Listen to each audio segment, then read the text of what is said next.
Bien se poser la question de savoir pourquoi est-ce que les gens sont aussi mal, et en particulier depuis 2 ans. Depuis 2 ans, c'est révélateur. Je veux dire, sur l'obésité, sur la dépression, sur les suicides. Ça, on a des données là-dessus. La santé, j'aime bien rappeler cette définition de l'OMS à sa création avant qu'elle soit corrompue. La santé, c'est l'état de complet bien-être mental, physique et social, et pas uniquement l'absence de maladie ou d'infirmité. Donc le bien-être social, c'est la santé. Faire des barbecues avec vos amis, c'est de la santé. Mais ça, on l'a complètement oublié. Quand on vous demande de porter un masque, de pas sourire aux gens, pourquoi ? Pour pas tomber malade. Je préfère tomber malade.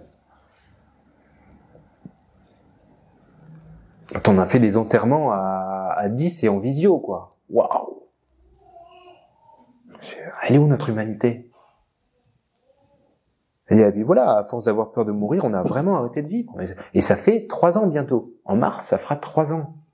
Quand est-ce qu'on va s'arrêter? Quand est-ce qu'on va dire stop? Et donc l'enjeu à un moment, c'est de quitter effectivement cette masse, quitter ce narratif, et pour se retrouver soi. Depuis qu'on est gamin, on nous a appris à coller à l'image. C'est ce qu'on disait tout à l'heure pour les conseils de l'ordre. Oui, ils veulent nous faire rentrer dans le droit chemin. Parce qu'il y a une façon d'être. Parce qu'il faut pas être inconvenant. Vous êtes gamin à l'école, 8 heures par jour assis sur vos fesses, à écouter la maîtresse. Pourquoi?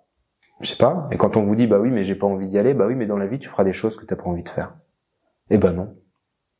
Faites pas ce que vous avez pas envie de faire.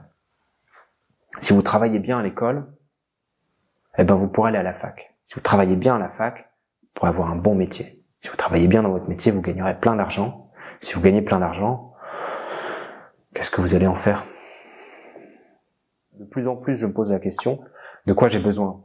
Et donc, ça fait déjà des années que notre mode de vie, parce que c'est un choix familial, notre mode de vie est de plus en plus sobre, avec des réussites extraordinaires comme on mange pas de nourriture industrielle, ce qui fait que on n'a pas de déchets. Les poubelles, on pourrait les sortir une fois tous les mois et demi, et ce serait largement suffisant. Les gens derrière leur écran qui vont dire ah oui, d'accord, la sobriété, on consomme plus, ça sert à rien. Comment est-ce que vous déconstruiriez ceux qui pourraient se dire non, mais c'est trop loin de mon mode de vie. De quoi me parle Monsieur Palmer là? Faut y aller petit à petit. La première fois que ma femme est arrivée en me disant regarde notre poubelle, et je lui dis quoi? En 1 semaine, on a eu que ça. Elle dit non, 2 semaines. J'étais joyeux, j'étais heureux, j'étais content, j'avais réussi quelque chose.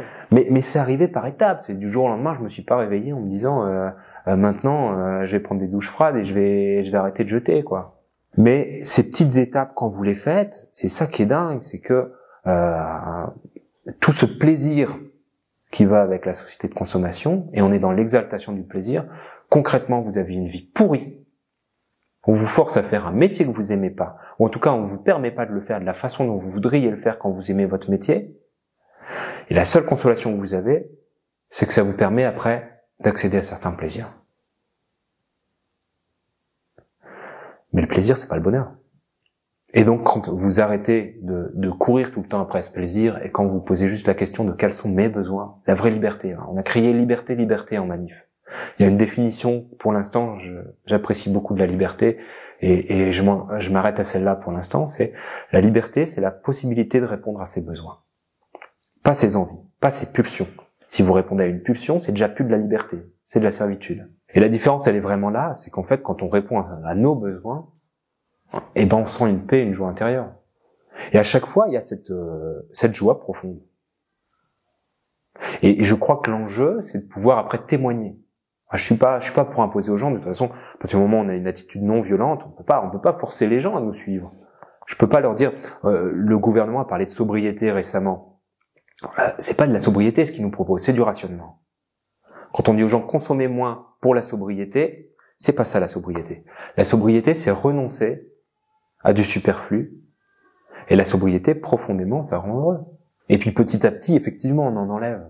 Des fois, on en rajoute, mais petit à petit, on en enlève, je crois. Comment vous voulez changer le monde? Il y a une seule personne que vous pouvez changer, c'est vous-même. Alors commencez, et ça donnera envie, parce que les gens verront que vous êtes heureux comme ça. Il pourrait se faire du pognon, au lieu de ça, il aide les gens. Puis il a l'air bien. C'est chouette.